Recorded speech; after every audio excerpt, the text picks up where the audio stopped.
बचाई के, छतिया से लाखों सिंहारी आफत से बचाई के।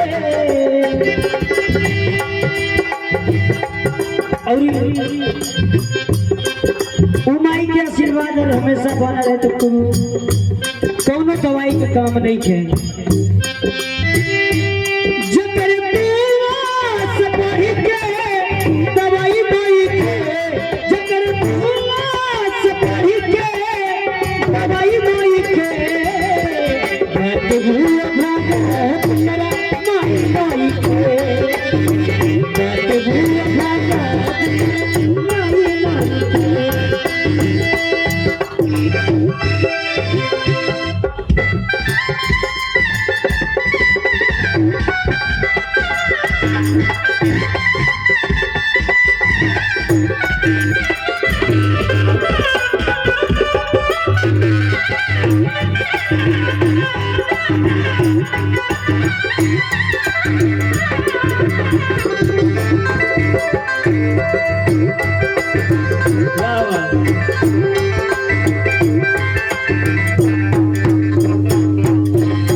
देखो माई का होली वो इंसान से पूछा जिनके पास माई ना हो।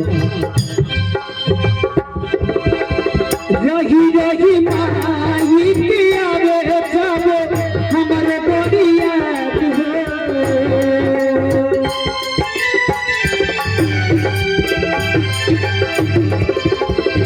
रही रही माई की आवे जावे हमारे बोलिया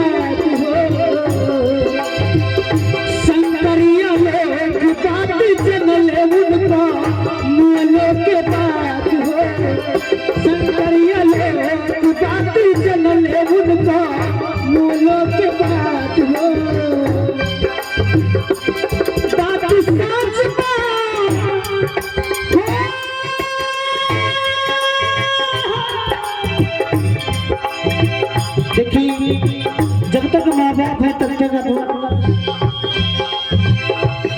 तब तक उनकी सेवा कर लीजिए चारों धाम और कहना है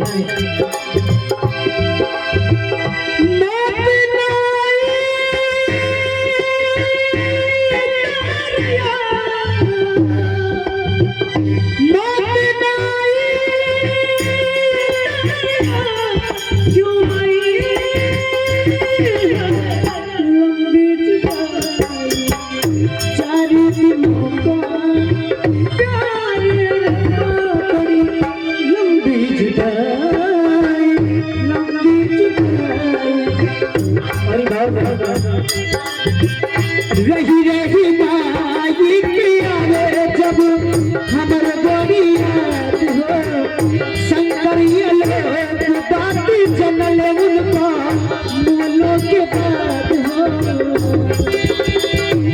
कि बात सच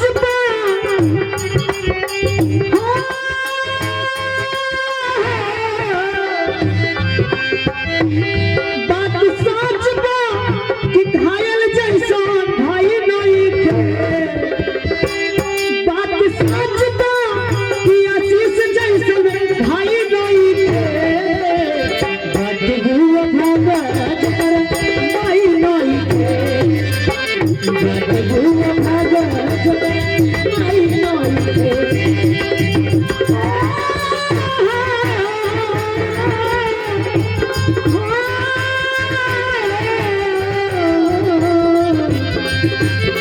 बात